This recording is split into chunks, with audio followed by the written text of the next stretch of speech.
नमस्कार दोस्तों, आप सुन रहे हैं द स्टोरी स्पॉट। और आज की कहानी है दुखवा में कासे कहूँ मोरी सजनी, लेखक आचार्य चतुरसेन शास्त्री। तो आइए स्टार्ट करते हैं। गर्मी के दिन थे। बादशाह ने उसी फागुन में सलीमा से नई शादी की थी।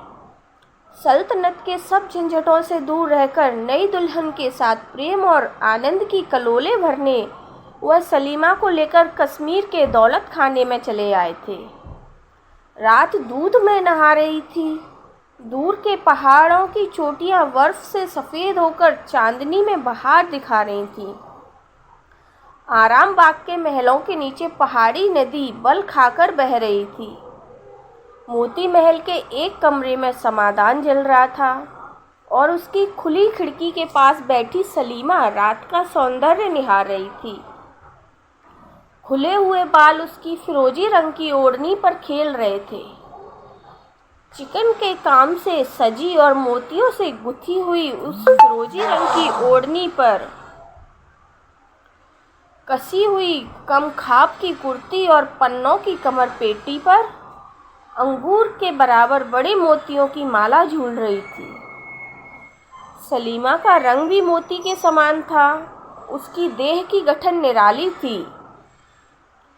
संगमरमर के समान पैरों में जरी के काम के जूते पड़े थे, जिन पर 2 हीरे धक धक चमक रहे थे। कमरे में एक कीमती ईरानी कालीन का फर्श बिछा था, जो पैर लगते ही हाथ भर धंस जाता। सुगंधित मसालों से बने हुए समाधान जल रहे थे। कमरे में 4 पूरे कद के आईने लगे थे। संगमरमर के आधारों पर सोने चांदी के फूलदानों में ताजे फूलों के गुलदस्ते रखे थे। दीवारों और दरवाजों पर चतुराई से गुथी हुई नाग केसर और चंपे की मालाएं झूल रही थीं, जिनकी सुगंध से कमरा महक रहा था। कमरे में अनगिनत बहुमूल्य कारीगरों की देश विदेश की वस्तुएं करीने से सजी हुई थी। बादशाह 2 दिन से शिकार को गए थे। आज इतनी रात हो गई, अभी तक नहीं आए। सलीमा चांदनी में दूर तक आंखें बिछाए सवारों की गर्द देखती रही। आखिर उससे ना रहा गया। वह खिड़की से उठकर अनमनी सी होकर मसनद पर आ बैठी। उम्र और चिंता की गर्मी जब उससे सहन न हुई, तब उसने अपनी चिकन की ओढ़नी भी उतार फेंकी और आप झुंझला कर बोली, कुछ भी अच्छा नहीं लगता, अब क्या करूं? उसके बाद उसने पास रखी बीन उठा ली। 2-4 उंगली चलाई, मगर स्वर न मिला। उसने भुनभुनाकर कहा, ये भी मेरे बस का नहीं है। सलीमा ने उकताकर उसे रखकर दस्तक दी। एक बांदी दस्त बस्ता हाजिर हुई। बांदी अत्यंत सुंदरी और कमसिन थी। उसके सौंदर्य में एक गहरे विषाद की रेखा और नेत्रों में नैराश्य स्याही थी। उसे पास बैठने का हुक्म देकर सलीमा ने कहा, साकी, तुझे बीन अच्छी लगती है या बांसुरी? बांदी ने नम्रता से कहा, हुजूर जिसमें खुश हो। सलीमा ने कहा, पर तू किसमें खुश है? बांदी ने कंपित स्वर में कहा, सरकार, बांदियों की खुशी ही क्या। क्षण भर सलीमा ने बांदी के मुख की तरफ देखा। वैसा ही विषाद, निराशा और व्याकुलता का मिश्रण हो रहा था। सलीमा ने कहा, मैं क्या तुझे बांदी की नज़र से देखती हूँ? नहीं, हजरत की तो लौंडी पर खास मेहरबानी है।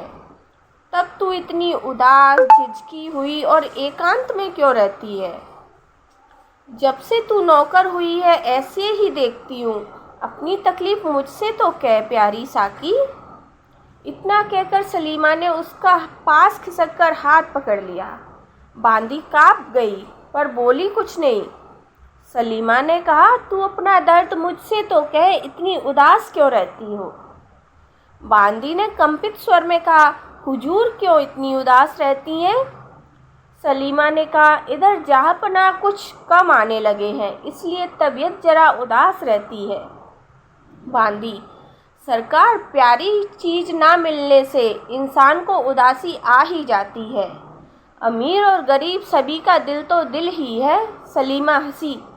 उसने कहा, समझी, अब तू किसी को चाहती है, मुझे उसका नाम बता, उसके साथ तेरी शादी करा दूंगी।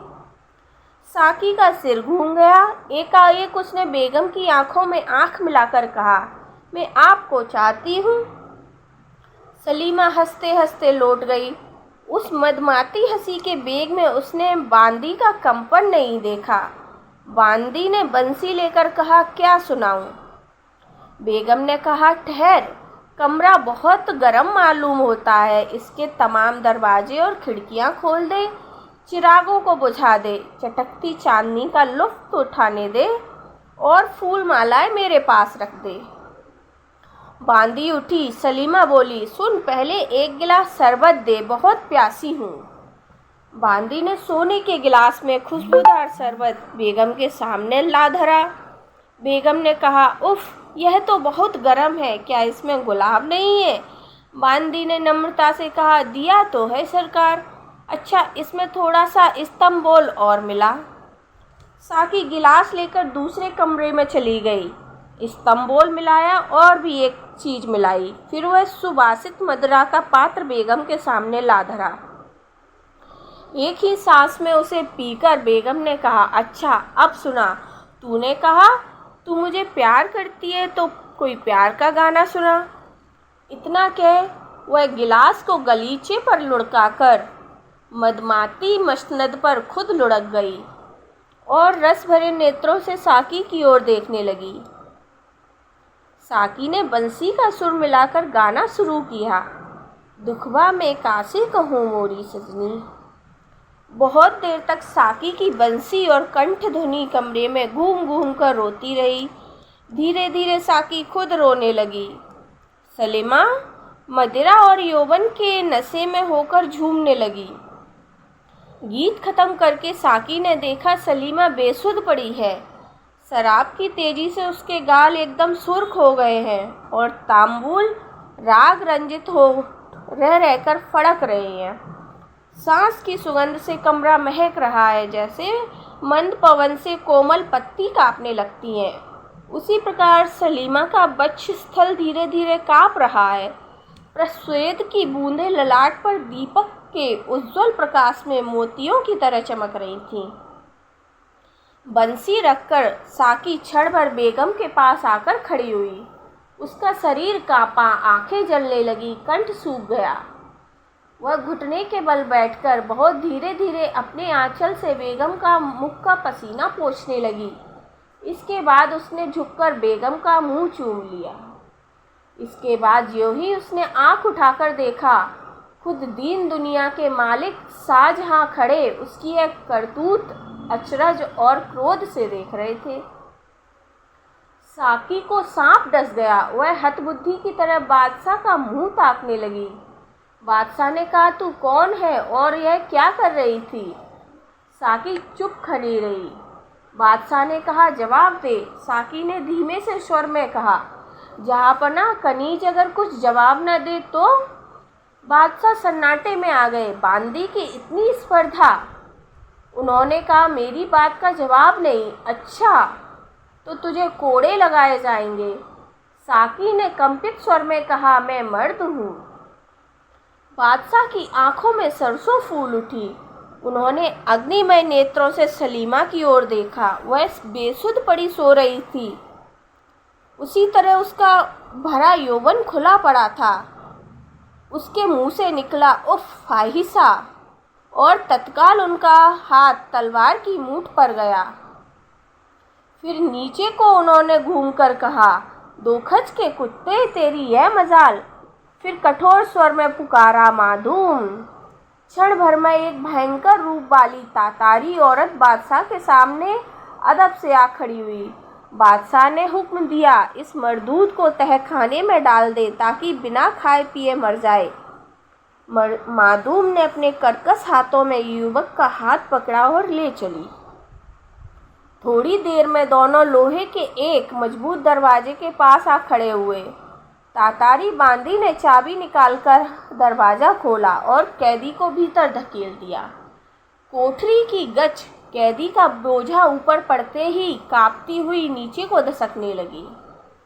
प्रभात हुआ, सलीमा की बेहोशी दूर हुई, चौंक कर उठी, बाल संवारे, ओढ़नी ठीक की और आईने के सामने जा खड़ी हुई। खिड़कियां बंद थीं। सलीमा ने पुकारा, साकी, प्यारी साकी, बड़ी गर्मी है, जरा खिड़की तो खोल दे।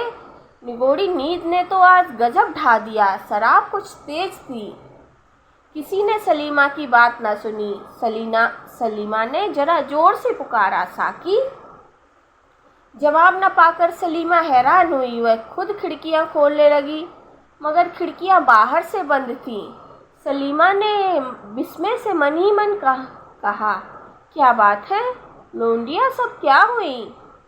वह द्वार की तरफ चली। देखा एक तातारी बांदी नंगी तलवार लिए पहरे पर मुस्तैद है। बेगम को देखते ही उसने सिर झुका लिया। सलीमा ने क्रोध से कहा, तुम लोग यहाँ क्यों हो? बादशाह के हुक्म से। क्या बादशाह आ गए? जी हाँ। मुझे इत्तला क्यों नहीं की? हुक्म नहीं था। बादशाह कहाँ है? जीनत महल के दौलत खाने पर। सलीमा के मन में अभिमान हुआ। उसने कहा, ठीक है, खूबसूरती की हाट में जिनका कारोबार है, मोहब्बत को क्या समझेंगे? अब तो जीनत महल की किस्मत खुली। तातारी स्त्री चुपचाप खड़ी रही। सलीमा फिर बोली, मेरी साकी कहाँ है? कैद में। क्यों? जहाँ पना का हुक्म था। उसका कसूर क्या था? मैं अर्ज नहीं कर सकती। कैद खाने की चाबी मुझे दे, मैं अभी उसे छुड़ाती हूँ। आपको अपने कमरे से बाहर जाने का हुक्म नहीं है। तब क्या मैं भी कैद हूँ? जी हाँ। सलीमा की आंखों में आंसू भर आए। वह लौटकर मसनद पर पड़ गई और फूट फूट कर रोने लगी। कुछ ठहर कर उसने एक खत लिखा, हुजूर, मेरा कसूर माफ़ फरमावे। दिन भर की थकी होने से ऐसी बेसुध सो गई कि हुजूर के इस्तकबाल में हाजिर न रह सकी। और मेरी उस प्यारी लौंडी की भी जा बख्श दी जाए जिसने हुजूर के दौलत खाने में लौट आने की इत्तला मुझे वाजबी तौर पर न देकर बेशक भारी कसूर किया है, मगर वह नई, कमसिन, गरीब और दुखिया है। कनीज सलीमा। चिट्ठी बादशाह के पास भेज दी गई। बादशाह की तबीयत बहुत नासाज थी।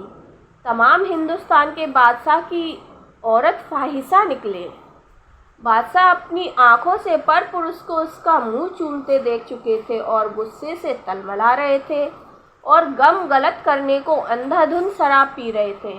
जीनत महल मौका देखकर सौतिया डाहा का बुखार निकाल रही थी। तातारी बांदी को देखकर बादशाह ने आग बबूला होकर कहा, क्या लाई हो? बांदी ने दस्त बस्ता अर्ज की, खुदाबंद, सलीमा बीबी की अर्जी है। बादशाह ने गुस्से से होठ चबाकर कहा, उससे कह दे कि मर जाए। इसके बाद खत में एक ठोकर मारकर उन्होंने उधर से मुंह फेर लिया। बांदी लौट आई। बादशाह का जवाब सुनकर सलीमा धरती पर बैठ गई। उसने बांदी को बाहर जाने का हुक्म दिया और दरवाज़ा बंद करके फूट फूट कर रोई। घंटों बीत गए। दिन छिपने लगा। सलीमा ने कहा, हाय, बादशाहों की बेगम होना भी बदनसीबी है। इंतजारी करते करते आँख फूट जाए, मिन्नतें करते करते जवान घिस जाए, अदब करते करते जिस्म के टुकड़े टुकड़े हो जाए, फिर भी इतनी सी बात पर कि मैं जरा सो गई, उनके आने पर जाग ना सकी, इतनी बड़ी सजा, इतनी बेइज्जती, तब मैं बेगम क्या हुई? जीनत और बांदियाँ सुनेंगी तो क्या कहेंगी? इस बेइज्जती के बाद मुंह दिखाने लायक कहाँ रही? अब तो मरना ही ठीक है। अफसोस, मैं किसी गरीब की औरत क्यों ना हुई। धीरे धीरे स्त्रीत्व का तेज उसकी आत्मा में उदय हुआ। गर्व और दृढ़ प्रतिज्ञा के चिन्ह उसके नेत्रों में छा गए। वह सांपिनी की तरह चपेट खाकर उठ खड़ी हुई और उसने एक खत लिखा, दुनिया के मालिक, आपकी बीबी और कनीज होने की वजह से आपके हुक्म को मानकर मरती हूँ। इतनी बेइज्जती पाकर एक मलिका का मरना ही मुनासिब है, मगर इतने बड़े बादशाह को औरतों को इस कदर नाचीज तो ना समझना चाहिए कि अदना सी बेवकूफ़ी की इतनी बड़ी सज़ा दी जाए। मेरा कसूर तो इतना ही था कि मैं बेखबर सो गई। खैर, फिर एक बार हुजूर को देखने की ख्वाहिश लेकर मरती हूँ और उस पाक परवरदिगार के पास जाकर अर्ज करूँगी कि वो मेरे शौहर को सलामत रखे। सलीमा खत को इत्र से सुवासित करके ताज़े फूलों के एक गुलदस्ते में इस तरह रख दिया जिससे किसी की उस पर नज़र ना पड़ जाए। इसके बाद उसने जवाहर की पेटी से एक बहुमूल्य अंगूठी निकाली और कुछ देर तक आंख गड़ा गड़ा कर उसे देखती रही, फिर उसे चाट गई। बादशाह शाम की हवाखोरी को नज़र बाग में टहल रहे थे। 2-3 खोजे घबराए हुए आए और चिट्ठी पेश करके अर्ज की, हुजूर गजब हो गया, सलीमा बीवी ने जहर खा लिया और वह मर रही हैं। क्षण भर में बादशाह ने खत पढ़ लिया और झपटे हुए महल में पहुँचे। प्यारी दुल्हन सलीमा जमीन पर पड़ी है, आंखें ललाट पर चढ़ गई हैं, रंग कोयले के समान हो गया है। बादशाह से रहा ना गया, उन्होंने घबराकर कहा, हकीम को बुलाओ। कई आदमी दौड़े। बादशाह का शब्द सुनकर सलीमा ने उनकी तरफ देखा और धीमे स्वर में कहा, जहे किस्मत। बादशाह ने नज़दीक बैठकर कहा, सलीमा, बादशाह की बेगम होकर तुम्हें यही लाजमी था। सलीमा ने कष्ट से कहा, हुजूर मेरा कसूर मामूली था। बादशाह ने बड़े कड़े स्वर में कहा, बदनसीब, शाही जनान खाने में मर्द को वेश बदल कर रखना मामूली कसूर समझती है। कानों पर कभी यकीन न करता, मगर आंखों देखी को क्या झूठ मान लूं। जैसे हजारों बिच्छुओं के एक साथ डंक मारने से आदमी तड़पता है, उसी तरह तड़पकर सलीमा ने कहा, क्या? बादशाह डरकर पीछे हट गए। उन्होंने कहा, सच कहो, इस वक्त तुम खुदा की राह पर हो। वह जवान कौन था? सलीमा ने अचकचाकर पूछा, कौन जवान? बादशाह ने गुस्से से कहा, जिसे तुमने साकी बनाकर अपने पास रखा था। सलीमा ने घबराकर कहा, है क्या वह मर्द है? बादशाह, तो क्या तुम सचमुच यह बात नहीं जानती? सलीमा के मुंह से निकला, या खुदा। फिर उसके नेत्रों से आंसू बहने लगे। वह सब मामला समझ गई। कुछ देर बाद बोली, खाविंद, तब तो कुछ शिकायत ही नहीं, इस कसूर की तो यही सज़ा मुनासिब थी। मेरी बदगुमानी माफ़ फरमाई जाए, मैं अल्लाह के नाम पर कहती हूँ, मुझे इस बात का कुछ पता नहीं है। बादशाह का गला भर आया। उन्होंने कहा, तो प्यारी सलीमा, तुम बेकसूर ही चली। बादशाह रोने लगे। सलीमा ने उनका हाथ पकड़कर कहा, मालिक मेरे, जिसकी उम्मीद न थी, मरते वक्त वह मिल गया। कहा सुना माफ़ हो, बस एक और अर्ज है, यदि मंजूर हो तो। बादशाह ने कहा, जल्दी कहो सलीमा। सलीमा ने साहस से कहा, उस जवान को माफ़ कर देना। इसके बाद सलीमा की आंखों से आंसू बह निकले और थोड़ी देर में ठंडी हो गई। बादशाह ने घुटनों के बल बैठकर उसका ललाट चूमा और बालक की तरह रोने लगा। गजब के अंधेरे और सर्दी में युवक भूखा प्यासा पड़ा था। एकाएक घोर चीत्कार करके किवाड़ खुले। प्रकाश के साथ एक गंभीर शब्द तहखाने में भर गया, बदनसीब नौजवान, क्या होश हवास में है? युवक ने तीव्र स्वर में पूछा, कौन? जवाब मिला, बादशाह। युवक ने कुछ भी अदब किए बिना कहा, यह जगह बादशाहों के लायक नहीं है, क्यों तशरीफ़ लाए हैं? तुम्हारी कैफियत नहीं सुनी थी, उसे सुनने आया हूँ। कुछ देर चुप रहकर युवक ने कहा, सिर्फ सलीमा को झूठी बदनामी से बचाने के लिए कैफियत देता हूँ। सुनिए, सलीमा जब बच्ची थी तो मैं उसके बाप का नौकर था, तभी से मैं उसको प्यार करता था। सलीमा भी प्यार करती थी, पर वह बचपन का प्यार था। उम्र होने पर सलीमा पर्दे में रहने लगी और फिर शहंशाह की बेगम हो गई, मगर मैं उसे भूल न सका। 5 साल तक पागल की तरह भटकता रहा। अंत में वेश बदलकर बांदी की नौकरी कर ली। सिर्फ उसे देखते रहने और खिदमत करके दिन गुजार देने का इरादा था। उस दिन उज्ज्वल चांदनी, सुगंधित पुष्प राशि, शराब की उत्तेजना और एकांत ने मुझे बेबस कर दिया। इसके बाद मैंने आंचल से उसके मुख का पसीना पोंछा और मुंह चूम लिया। मैं इतना ही खताबार हूँ। सलीमा इसकी बाबत कुछ भी नहीं जानती। बादशाह कुछ देर चुपचाप खड़े रहे। उसके बाद वह दरवाजे बंद किए बिना ही धीरे धीरे चले गए। सलीमा की मृत्यु को 10 दिन बीत गए। बादशाह सलीमा के कमरे में ही दिन रात रहते। सामने नदी के उस पार पेड़ों के झुरमुट में सलीमा की सफ़ेद कब्र बनी है। जिस खिड़की के पास सलीमा बैठी उस दिन रात को बादशाह की प्रतीक्षा कर रही थी, उसी खिड़की में उसी चौकी पर बैठे हुए बादशाह उसी तरह सलीमा की कब्र दिन रात देखा करते। किसी को पास आने का हुक्म नहीं। जब आधी रात हो जाती तो उस गंभीर रात्रि के सन्नाटे में एक मर्म भेदनी गीत ध्वनि उठ खड़ी होती। बादशाह साफ साफ सुनते, कोई करुण कोमल स्वर में गा रहा है, दुखवा कासे कहूँ मोरी सजनी, दुखवा कासे कहूँ मोरी सजनी। धन्यवाद।